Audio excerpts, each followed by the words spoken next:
Have you ever stopped to think about what is most dangerous to your long-term health? Is it the habits you actively adopt, or perhaps the ones you silently stop practicing? In a world saturated with information about well-being, it is natural to search for that one tip, that number one habit that promises to shield our bodies from the challenges of time. This search for a simple and powerful solution often distracts us from a fundamental truth about how our bodies function. Frequently, the greatest risk does not lie in a specific action we take, but in the constant absence of an essential biological pillar that our body expects and needs in order to thrive. In this video, we will not look for shortcuts or miraculous secrets. Instead, we will explore together a different perspective, focused on understanding how the lack of something we consider normal can gradually and invisibly compromise our health from the inside out in a way we rarely notice until it is too late. My role here is not that of a healthcare professional, but rather that of an educational guide. My goal is to share clear information based on general scientific knowledge so that you can better understand the processes occurring in your body. The central topic we will address is often misunderstood because its effects are neither immediate nor dramatic. We will talk about sedentary behavior, not as a simple lack of exercise, but as a state of chronic deprivation that affects multiple systems silently and systemically. This video has a purely explanatory nature, designed to expand your awareness of the biological mechanisms that are negatively impacted by regular physical inactivity. The idea is to replace the endless search for a magic habit with a deep understanding of how the absence of movement becomes a hidden risk factor, normalized in our modern routine, and with consequences that accumulate over the years. The thesis that will guide our conversation is an important reframing. The common belief, often fueled by catchy headlines, is that there is a specific action to be added to our routine to ensure a long and healthy life. However, what science shows us is that the greatest protective factor may not be something you add, but rather a fundamental deficit you eliminate. Therefore, our thesis is as follows. The most protective habit for your long-term health is not a secret to be discovered, but the understanding of how the absence of a fundamental biological pillar, regular physical movement, silently compromises the systems that protect your memory, your cells, and your blood vessels. The logic that connects everything is that the human body was designed for movement, and when we deprive it of this basic need, inflammatory, metabolic, and degenerative processes are gradually and continuously activated, even if we feel nothing wrong in our day-to-day life. To make this understanding clearer and more tangible, I structured our content into 3 main topics. Each one will explore how the lack of movement impacts a vital area of your body, revealing the silent processes that occur behind the scenes. First, we will investigate the impact of inactivity on your brain health and memory, uncovering why mental fog may be more than just fatigue. Next, we will delve into the relationship between sedentary behavior and cellular renewal processes, understanding how an inflamed bodily environment can compromise our natural defenses. Finally, we will analyze the gradual degradation of your blood vessel health, explaining how the lack of physical stimulus silently affects your cardiovascular system. By the end of our journey, you will have a broader view of why consistency in physical activity is a basic condition for proper bodily function, not a miraculous solution. Before we begin exploring our first topic, I would like to make an invitation. If you value the pursuit of health information that is responsible, in-depth, and free from sensationalism, consider subscribing to the channel, leaving a like on this video, and sharing your reflections in the comments. Each interaction not only enriches our community, but also signals to platforms that educational content like this is relevant and important. By doing so, you help us bring knowledge that promotes awareness and self-care to an ever-growing number of people who, like you, are seeking to better understand their own bodies in order to make more informed decisions about their health. Your participation is essential to maintaining this space of learning and exchange. Now let us begin to unravel the first silent impact of inactivity on our brain. Let us now dive into our first topic, exploring the silent impact that the lack of movement can have on your memory and the overall health of your brain. The starting point for this understanding is a signal you may have already experienced, but rarely connect to your physical activity routine. We're talking about the sensation known as mental fog. This is not a disease, but a subjective experience of slow thinking, difficulty concentrating, and small memory lapses that seem to appear out of nowhere. It is like trying to see through a fogged-up window. The ideas are there, but accessing them requires more effort than usual. This state can manifest subtly in daily life, such as difficulty finding the right word during a conversation, or needing to reread the same paragraph several times to absorb the information. Because it is a diffuse sensation and not an acute pain, it is easily normalized and attributed to other more obvious causes in modern life. The great challenge in recognizing the relevance of this signal lies in how we usually interpret it. In the vast majority of cases, mental fog is underestimated and quickly justified as a symptom of fatigue, excessive stress, or simply as a natural consequence of aging. When you feel mentally slow, the first reaction is to think, I need more sleep, or I'm working too much. While stress and lack of sleep certainly contribute to cognitive fatigue, this immediate attribution can mask a deeper and more systemic cause. What we rarely consider is that this difficulty focusing may be one of the first indicators that the brain is not receiving the circulatory and biochemical stimulus it needs to function optimally. By classifying this experience merely as fatigue, we miss the opportunity to see it as valuable biofeedback, a sign that a fundamental pillar of brain health, regular physical movement, may be absent from our routine. This misperception leads us to ignore a crucial factor, The brain is an extremely metabolically active organ, dependent on a robust and constant blood flow to receive oxygen and nutrients. Physical activity, even the most moderate, plays a vital role in this process, acting like a pump that drives circulation throughout the body, including the brain. When we spend long periods inactive, this blood flow can be subtly reduced. The sensation of mental fog, therefore, can be interpreted not only as a symptom of fatigue, but as a direct reflection of a brain physiology operating in a less efficient mode. The mental clarity we feel after a walk or any exercise is not merely a psychological impression of well-being. It is the tangible result of a better nourished and oxygenated brain, an environment where neural connections can occur more quickly and effectively. The absence of this stimulus day after day creates a chronic deficit that manifests as cognitive sluggishness. In everyday life, this mental fog reveals itself in ways that directly affect our productivity and quality of life. You may notice, for example, that planning tasks that were once simple now feels like climbing a mountain. Decision-making becomes slower, and the ability to switch between different mental activities is compromised. Small forgetfulness, such as where you left your keys or what you went to fetch in another room, becomes more frequent. These are not necessarily signs of a serious memory problem, but rather of a reduction in the efficiency of what we call working memory, the system that allows us to hold and manipulate information for short periods. It is this memory we use to solve problems, follow instructions, and stay focused in conversations. When it is affected, we feel our internal processor running slower. And this constant frustration can itself generate more stress, creating a vicious cycle of mental fatigue and inactivity. It is essential to understand that the relevance of this signal lies not in its immediate severity, but in its potential as an early indicator. Mental fog is like the oil warning light on a car's dashboard. It does not mean the engine is seized, but it warns that the conditions for proper functioning are not being met. Ignoring this light for too long, however, can lead to more serious and permanent damage. Likewise, normalizing difficulty concentrating and small memory lapses as an inevitable part of adult life or aging prevents us from taking proactive action. By understanding that mental clarity is intrinsically linked to our physical activity, we gain a new perspective. The signal stops being a source of passive concern and becomes useful information, an invitation from our own body to reevaluate our routine and recognize the importance of movement in maintaining our most basic cognitive function.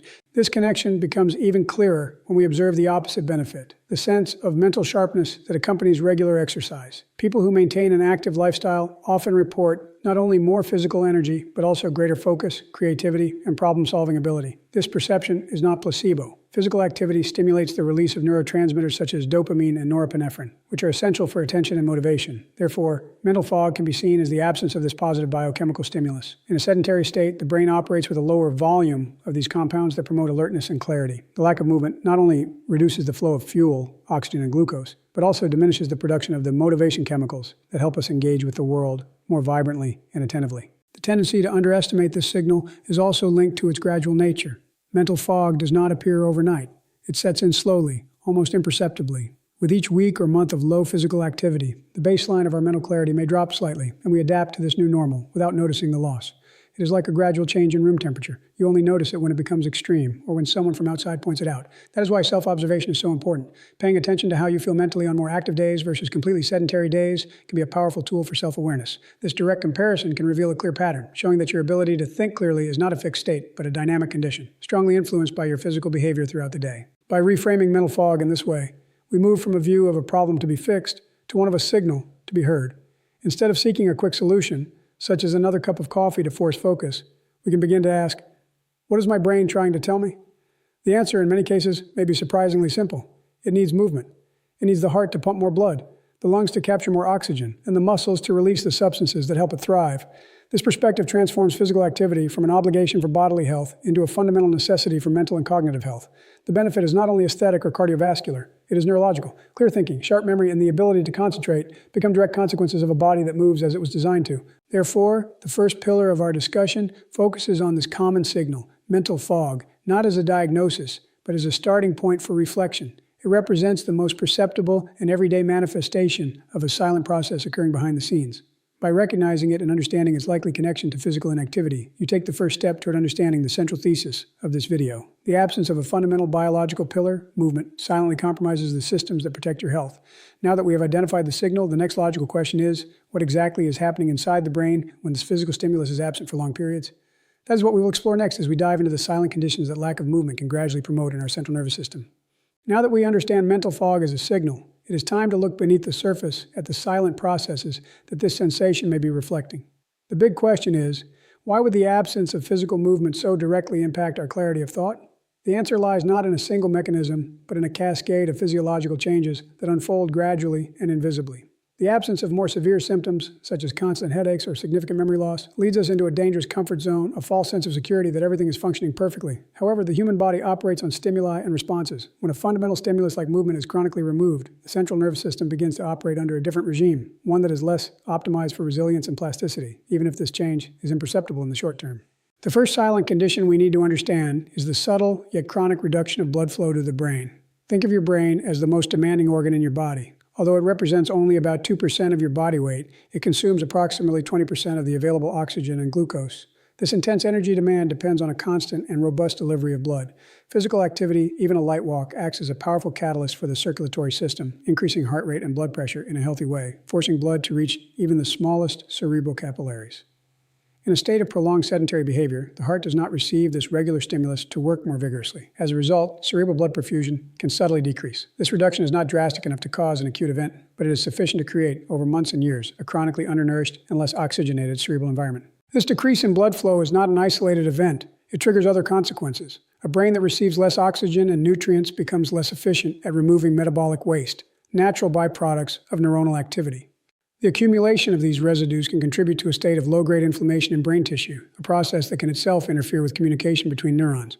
It is important to emphasize that this is an extremely slow evolution. Day by day, the difference is minimal, almost insignificant. However, over the course of a decade, the cumulative effect of this less efficient circulation can compromise the overall health of nervous tissue, making it more vulnerable to natural aging processes. The false sense of security comes from the fact that the brain has an enormous capacity for compensation. It adapts to this condition of fewer resources, but this adaptation comes at a long-term cost, which may manifest as more pronounced cognitive decline in the future. Parallel to the circulatory issue, there's another silent condition of extreme importance: the decreased production of a protein called brain-derived neurotrophic factor, better known as BDNF. If you could imagine a fertilizer for your neurons, BDNF would be the perfect candidate. This protein is absolutely essential for the survival of existing neurons, for the growth of new neurons, a process called neurogenesis, and crucially, for the formation and strengthening of synapses, the connections that are the basis of memory and learning.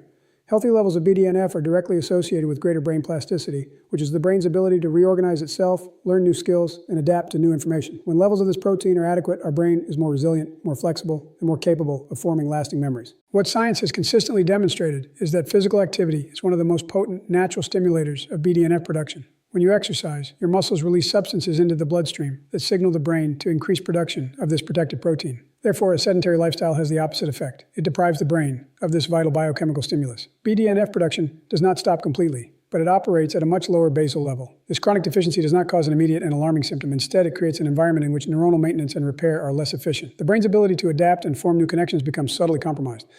The mental fog and difficulty concentrating we discussed earlier may, in part, be the behavioral manifestation of a brain operating with less of this essential fertilizer. The combination of these two conditions, reduced blood flow and decreased BDNF, creates a particularly challenging scenario for long-term brain health.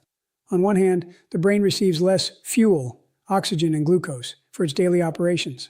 On the other, it receives less of the construction and maintenance material, BDNF, needed to repair, grow, and strengthen itself. These two processes negatively reinforce each other. A brain with less BDNF is less plastic and therefore less capable of compensating for the effects of deficient blood circulation. At the same time, a brain with reduced blood flow has more difficulty distributing the little BDNF that is produced. This negative synergy evolves silently beneath the radar of our conscious perception, gradually compromising the fundamental infrastructure of our cognitive health. It is crucial to understand that these processes do not represent a disease diagnosis, but rather the creation of a less favorable biological terrain. The absence of obvious symptoms is the main reason this condition is so dangerous. You may undergo routine exams and find nothing wrong, because conventional diagnostic tools often only detect problems when they are already at an advanced stage.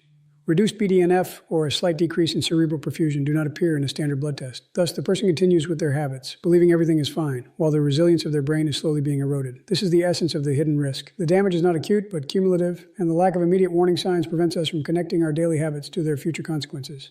This silent progression directly compromises brain plasticity, which is the foundation of our ability to learn and adapt. When you try to learn a new language, acquire a new professional skill, or simply memorize a new rote, your brain physically needs to create and strengthen new synaptic connections. An environment with low BDNF and limited blood flow makes this process slower and more difficult. It is like trying to build a house with fewer workers and an irregular supply of materials. Construction may still happen, but it will be slower, more mentally demanding, and the final result may be less solid. In daily life, this translates into that feeling that things don't stick in your head anymore as they used to, a frustration often incorrectly attributed solely to age. without considering the fundamental role that our lifestyle plays in maintaining our learning machinery. Therefore, the mental fog you may feel is not just a vague sensation of fatigue. It may be the tip of an iceberg, the most visible sign that physiological processes fundamental to your brain's health are not being adequately supported. Reduced blood flow and BDNF depletion are the silent conditions developing behind the scenes, compromising neuronal health long before any serious problem manifests. Understanding these mechanisms should not be a source of alarm, but of clarity. It allows us to reframe the issue. Instead of worrying about mental fog itself, we can begin to think about the conditions that promote it. And this leads us directly to our next point. What are the common and normalized decisions in our daily lives that, without realizing it, contribute to the creation of this less favorable cerebral environment? Now that we understand the silent processes affecting brain health, we need to connect this biology to our daily choices. This is where the hidden risk materializes, not through a single drastic decision, but through the accumulation of habits that have been completely normalized by our culture. The most common and impactful decision is working while seated for long periods, often for more than 8 hours a day. This posture is seen as synonymous with productivity and focus, but from a physiological standpoint, it represents a state of drastically reduced metabolic and circulatory activity. Every hour you remain immobile in a chair is an hour in which your brain does not receive the optimized circulatory stimulus that movement provides.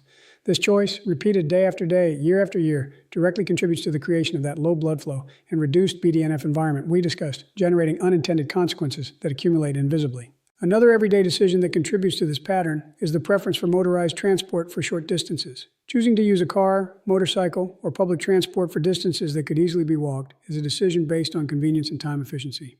However, this optimization of our schedule comes at a biological cost. Every time we make this choice, we close a small window of opportunity to activate our cardiovascular system. Those 10 or 15 minutes of walking would not just be transportation, but a moment of stimulus for the heart to pump more blood to the brain, for endorphin release, and for muscle activation. When multiplied by hundreds or thousands of times over the course of a year, this movement deficit becomes significant. It is not a single wrong choice, but a behavioral pattern that systematically eliminates natural movement from our routine. Finally, our leisure choices also play a fundamental role. In a world with unlimited access to digital entertainment, it is extremely common and socially accepted to spend hours in passive activities, such as watching series, browsing social media, or playing video games while seated. These activities provide well-deserved mental rest and relaxation, but they also prolong the body's state of physical inactivity. When leisure becomes synonymous with immobility, we lose the chance to balance sedentary work hours with more active free time. This combination of a seated workday followed by an equally seated evening creates a cycle of nearly 24 hours of low metabolic activity. This normalization of sedentary behavior as the standard form of work and rest is perhaps the most dangerous collective decision for our long-term brain health, as it deprives our brain of the stimulus it evolved to receive. When we observe these decisions together, how we work, move, and relax, we realize that the real problem lies not in an isolated action, but in a deeply ingrained pattern in our modern lifestyle. This pattern of continuous inactivity is what creates the unfavorable physiological environment we discussed. And with that, we reach the end of our informative journey. I hope that exploring these mechanisms has brought clarity and a new perspective on such a vital topic for our health. The intention was never to generate concern, but to build a deeper understanding of how our body functions and responds to our daily habits. True protection for our health does not lie in secrets or miraculous solutions, but in awareness and knowledge that allow us to make more informed choices in our daily lives. Throughout our conversation, we reframed a fundamental question.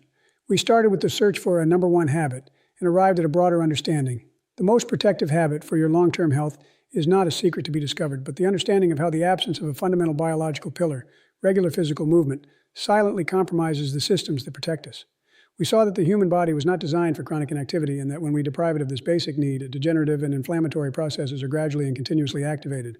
The shift in perspective removes us from the passive search for a magic pill and places us at the center of our own well-being, armed with the power of knowledge about our own physiology. We explored together 3 critical areas where this impact manifests. First, we saw how lack of movement affects brain health, manifesting as mental fog and driven by reduced blood flow and lower levels of BDNF, the fertilizer of our neurons. We understood that our clarity of thought and memory capacity are not fixed states, but dynamic conditions deeply influenced by our physical activity. This connection shows us that caring for our body is one of the most direct and effective ways to care for our mind, protecting cognitive function against the challenges of time and preserving our ability to learn and adapt throughout life. Next, although we did not explore it in depth here, the same logic applies to other vital systems. Chronic inactivity also creates an environment of low-grade inflammation that can compromise the efficiency of cellular renewal processes, affecting the body's ability to defend itself against defective cells. Likewise, the health of our blood vessels is directly impacted. Without regular exercise stimulus, our arteries can lose flexibility, contributing to the silent development of conditions such as hypertension and atherosclerosis. The central message is consistent. Movement is not an extra, a luxury, or an option, but a non-negotiable condition for maintaining the integrity of multiple systems that operate silently to keep us healthy. The information shared today has a clear purpose: to serve as a tool for your awareness. The goal is not to prescribe a routine or dictate what you should do, but to invite you to observe yourself and your body more attentively. How do you feel on days when you move more? Is your mind clearer? Does your energy improve? Using your own body as a laboratory for self-observation is the most powerful way to internalize this knowledge. Information becomes wisdom when we apply it to our own experience. By understanding the whys behind the need for movement, the motivation to integrate it into your life ceases to be an external obligation and becomes a conscious and intentional act of self-care. It is essential to reinforce with full clarity and responsibility that this video has a purely educational and informational character. The information presented here is based on general scientific knowledge and does not replace in any way individualized medical evaluation. None of the information contained here should be interpreted as a diagnosis, prescription, or medical advice.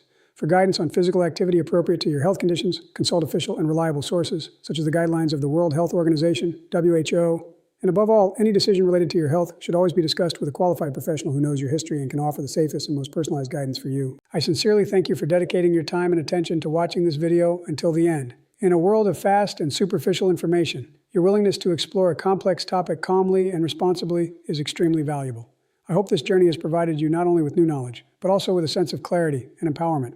Remember that caring for your health is a continuous process of learning and self-awareness, and every step you take toward understanding your own body is an invaluable investment in your future. Continue seeking quality information, question easy solutions, and above all, trust in your body's incredible capacity to respond positively to the care you give it.